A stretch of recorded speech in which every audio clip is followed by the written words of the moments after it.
Hey everyone, in this video, I'll be going through the improvements we've made to the MapController.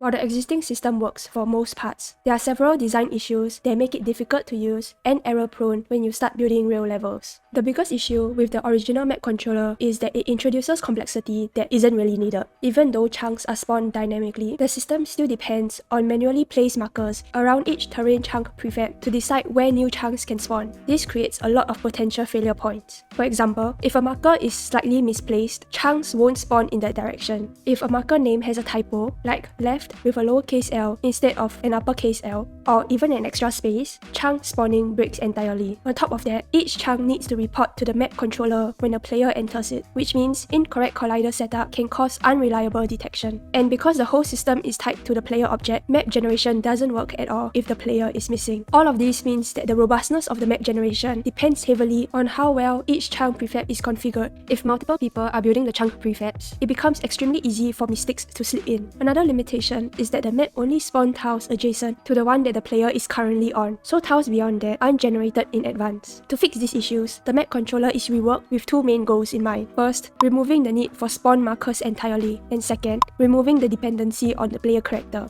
If you look at the new MapController component, you'll notice that it's much more compact, with fewer settings to configure. Instead of assigning a player, we now assign a reference camera, and instead of checking every frame, the system checks it at fixed intervals. For terrain chunks, we assign our chunk prefabs here. These now specifically require a prop randomizer, which ensures that only valid terrain chunks can be assigned and reduces the chance of setup errors. Chunk size defines the size of each terrain chunk. This replaces the old marker system entirely, so it's important that all your terrain prefabs are the same size and that this value matches one of them. Terrain mask works the same as before. It tells the MapController which layers count as terrain, and it's used for optimizing and culling chunks that are too far from the camera. Finally, delete culled chunks controls what happens to chunks that move out of range. By default, they are just hidden, but if this option is enabled, they'll be permanently destroyed instead. To use the system, all you need to do is to assign your terrain prefabs, set the chunk size correctly, and everything else should configure itself automatically, including the reference camera, which defaults to main camera. And because this system no longer relies on triggers or markers, you can now safely remove the chunk trigger component and all marker objects from your terrain prefabs. This greatly simplifies prefab setup and reduces the chance of errors when building or expanding your map. All spawned chunks are parented under the MapController game object, so if you have any default chunks already placed in the scene, make sure they are parented correctly and that the MapController's transform scale is set to 1. Next, I'll be going through how the new MapController system works. At runtime, everything is managed by a coroutine called handle map check. This function runs at fixed intervals and decides whether the map needs to be updated, but it doesn't actually do the spawning itself. Each time it runs, it checks 3 things: whether the camera has moved, whether the camera size has changed, and whether those changes are large enough to matter. If any of these conditions are met, the MapController updates the map.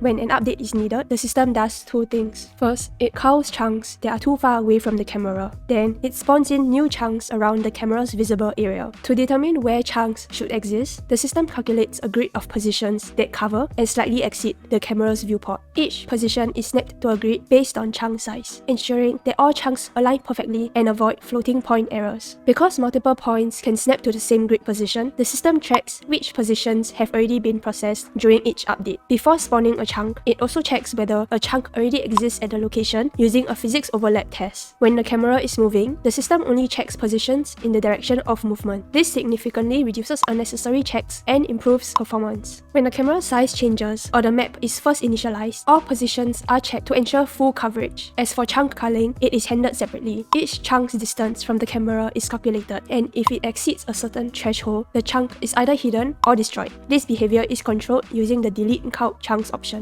Put together, this system creates a seamless, infinite-filling map that is efficient, scalable, and much easier to configure. Most importantly, it removes a large number of potential setup errors from the editor. And that's the improved MapController and how it works. Hopefully, this makes map generation easier to understand and easier to use in your own projects. If you want to grab the code or read about this in more detail, the link to the forum post is in the description below. Thanks for watching, and I'll see you in the next one.